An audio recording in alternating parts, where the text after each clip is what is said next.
I bought a Tapper colt at the Keeneland September sale and incredibly excited about that purchase. It was a colt that had plenty of size and scope and carried himself with a real presence that drew me to him. I bought a Tapper colt out of Black Coronas at the Phasey Tipton July sale, out of a Curlin mare, big beautiful horse. We're real excited about him coming up in the spring. Taprit, standing at Gainesway. Hi everybody, Dan Illman, Mike Beer. We're on the last stepping stone on the New York Trail to the Kentucky Derby with the Grade 2 Wood Memorial. It's race number 8 at Aqueduct on Saturday. $750,000 is the purse. These 3-year-olds go 1 1/8 miles. Let's take a look at this field. Our coverage is presented by our good friends at Gainesway. They, of course, stand the legendary Tapit, who is the grandsire of the 7 AP's Secret. Interesting edition of the Wood Memorial, Mike. Morello is your 8-5 morning line favorite. He is a perfect 3 for 3. He's never gone 2 turns. Early voting, Mo Donegal, deserving 5-2 second choices. They haven't run in 2 months. Yeah, it's an interesting matchup among the 3 favorites. I mean, there are some other good horses in here, Dan, but it does sort of feel like it comes down to those 3 horses. And they've got, those sort of, different running styles. Early voting's a speed. Morello's more of a stalker. Mo Donegal's going to be closing. This is a pretty nice matchup. Todd Pletcher has 3 in here. Mo Donegal, Golden Code, long term, but Chad Brown's got the speed, and that's the number 3 early voting. We'll throw up the time form US Pace Projector. Early voting, the winner of the Grade 3 Remsen Withers at this distance back on February the 5th. He went fast early. He might have to go fast again, but listen, he's a fast horse. We haven't seen him since the Withers. Chad has given him plenty of time to recover from that last race, and he could be very tough to catch. He could. He's run really well in both of his starts so far. I don't know what they're going to do this time, Dan. If they're going to ride him the same way that they rode him in the Withers, he will be on their lead in here, going a fast pace. I don't feel like they have to do that this time, but if they do, he's definitely going to be in front. Mo Donegal won the Grade 2 Remsen over course and distance last year. You just get the feeling that 1 1/8 miles is what he's all about. Now, he's run once this year. It was in the Holy Bull. He was the beaten favorite at Gulfstream. We're going to take a look at that race right now. And Mo Donegal kind of ran in spots in this race, a tough race that produced 3 next out winners, including the winners of the Florida Derby and the Holy Bull. He does come with a late run at the very end to get 3rd. I don't think the Gulfstream racetrack plays to this horse's strengths. It's more of a speed track. He is a closer. They were going to run him in the Fountain of Youth. He came down with a temperature that day. That might have been the best thing that ever happened for him because he didn't have to deal with Gulfstream again, and he drew the terrible outside post in that race. Exactly, and he drew a great inside post for this Wood Memorial. You're right, Dan. It feels like the 1 1/8 miles at least is what this horse wants. The longer, the better.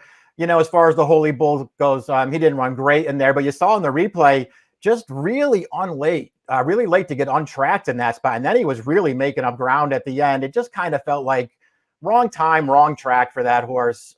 This is a way better spot for him, and he's going to have something to run at here. Todd Pletcher also has the 2 Golden Code. This is a Calumet Farm-owned New York bred who ran away and hid from maidens, state-bred maidens, over a wet track 2 starts back. He ran in the Gotham. He was no match for Morello that day. He's going to have to do better stretching out around 2 turns. Right. He certainly improved in the Gotham, and he finished a decent 3rd in there without ever looking like he was going to win. He's going to have to improve again. He's going to have to do it going longer. He's shown some ability in his first 3 starts, Dan, and he's got a lot of speed. I wonder if he's in here to make sure this pace goes for his stablemate to his inside. Early voting, the number 3 is the pace. He's a little bit of a quirky horse. He acted up before his career debut. No problem. He won that race in pace pressing fashion. And then he did this in the Withers, his second lifetime start. Over a muddy track, this is a very fast pace. And he just showed these other horses his hooves throughout.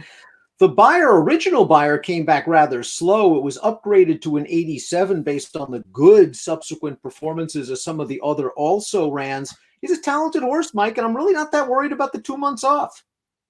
Yeah, not either. This horse showed that he had some talent in his debut, Dan, and it's worth noting that in his debut, he had speed to get forward, but he actually rated that day. He sat there well within himself, and he won easily. In the Withers, you just don't see him ride horses like that that often anymore, Dan. They sent this horse from the lead, and there were other horses. They were trying to make the lead in that race. He just flat outran them and went a wicked fast pace in that race. That was a really solid effort last time. Lasix off, blinkers off for the other Pletcher runner. The 4 long-term, still a maiden after 4 starts. He's run second in all of those races, including the race we'll show you right now, a 1-turn mile last month at Aqueduct. He made the lead in this race. No excuses, Mike. No, this is a race he's probably supposed to win. He got to the front here. The horse is eventually going to run him down here at the end. It's going to take him a while, but Electability will get by him. Electability made 1 start last year as a 2-year-old on turf. This was his first start off of a long layoff and first start on dirt.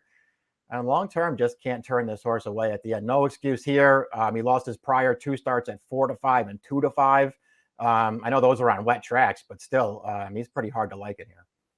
He's a well-bred horse. Maybe a 1 1/8 will help, but he needs a big step up in form. Morello, 3 for 3 in his career. Very impressive, winning the Gotham, his graded stakes debut. Now, let's watch this race and dissect it a bit. The Gotham, his first start against graded competition, and boy, he's just traveling sweetly on the outside. Jose Lascano takes a peek behind to see what's coming. Nothing's coming. He puts away the horse on the lead in ridden out fashion. You rarely see Derby preps won so easily, especially fast ones. This race came back a 96 buyer. What concerned me, Mike, is there's no running from the back.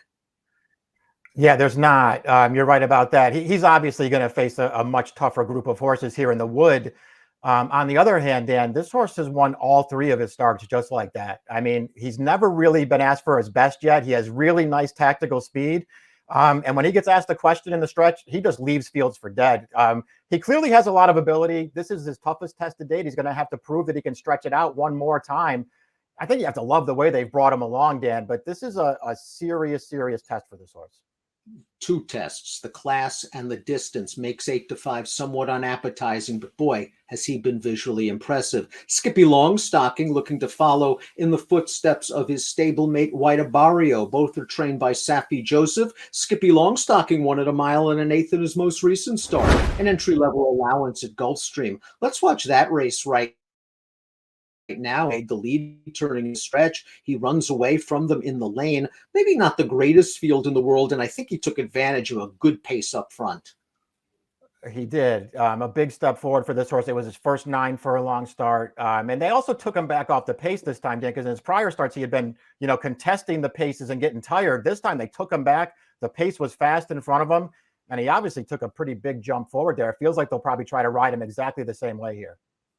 One of the horses that got cooked on the pace did come back to win a stake-bred stake at Tampa Sprinting with a 92 buyer. 8-Piece Secret is up next. He's also trained by Saffy Joseph. He was a winner 2 starts back going the 1-turn mile. They tried him in the Fountain of Youth. He showed a little bit of speed. He was no match for Simplification. That was the race where there was a lot of trouble on the second turn.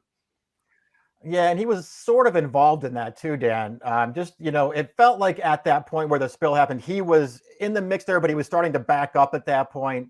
He got in between horses, bumped around a little bit, and then the spill happened. He was a beaten horse at that point already. He's obviously got to improve a lot to go with these horses.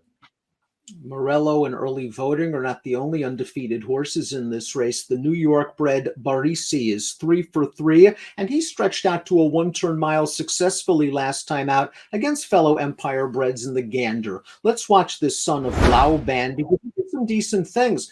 He looks like he's got a lot of work to do, Mike, turning into the stretch. This horse on the lead is a short price. He's probably supposed to put this field to bed. Barisi never quit.